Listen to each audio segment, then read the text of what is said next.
Hey, I'm Laman, long time no see. Welcome to episode number 5. Let's get to it, shall we? Today, I'm talking about pain.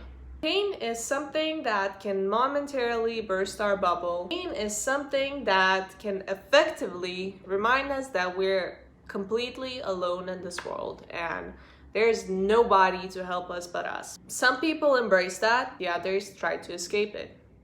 Pain can be physical and emotional. Since physical is self-explanatory, let's talk about emotional pain. Emotional pain can be caused by anyone and anything, and like it always does, humanity divides into different categories when it comes to dealing with it. For the simplicity of it, I'm gonna overgeneralize the shit out of it and say that there's only 2 categories: immature, mature.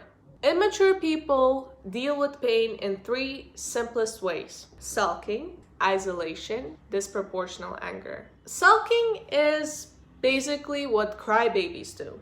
They walk around looking all sad, like someone stole all their candy, and once you ask them what's wrong, you can expect some crying, some complaining, then they'll probably end up blaming you for not knowing in the first place. Needless to say, that's a strange way to grieve because you are not a baby anymore, and people around you who try to help you are not your parents, not necessarily your parents, who magically happen to know that you're hungry or in need of change of diapers or whatever else the fuck babies do. Aside from that, some people don't even want to be involved into this game in the first place. Everyone has their own problems, so if they choose to help you, let them help you. Isolation is for people who love pretending that nothing's wrong.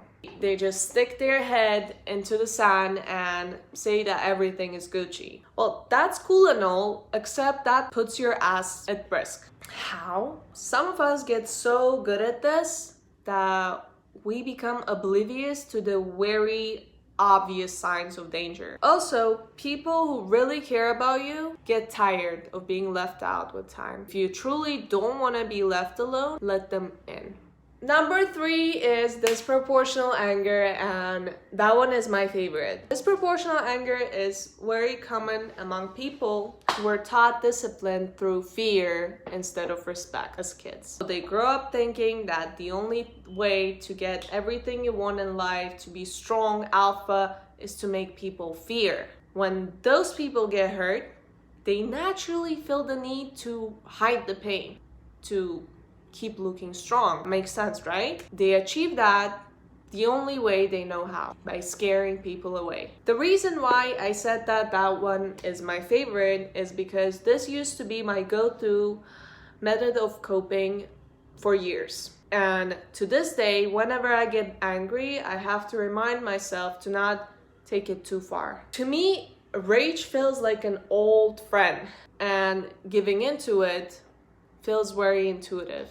On a happy note though, what I found out from my experience is that the more you try to resist it, the easier it gets with time. I promise. So we're done with immature ways of coping. Let's talk about mature ways.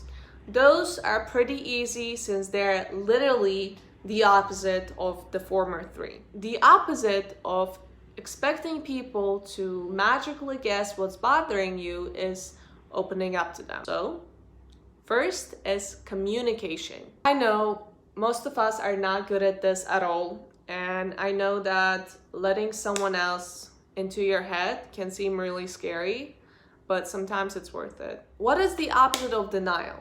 Acceptance. Accepting the fact that shit happens and problems are only another part of life that everybody goes through. Always reminding yourself that your problems are not the worst in the world and other people go through hard times too will make you resilient. Maybe instead of letting your emotions dictate your actions, take some time to calm down.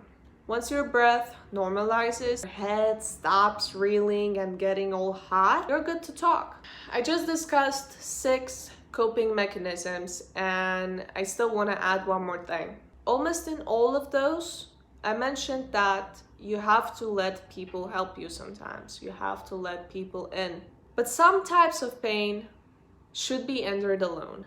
Sometimes you shouldn't be consoled by anyone. Sometimes you shouldn't let anyone help you. Sometimes you shouldn't feel better about some things that hurt you. Those things being you. If you keep normalizing every mistake that you make, every instance where you seriously fuck up your life, it will never get better. You will never get better at making better choices for yourself. You will never get better at taking responsibility for your actions. With time, as you age, no matter how many great people there are around you that really care and want to help you, you will still feel like shit. You will feel like shit because you realize that you're helpless against your own problems. You're helpless in your own life. You depend on other people to make it all okay and make it all go away. That is not a good place to be in, and you don't want to be there. So don't do that to yourself.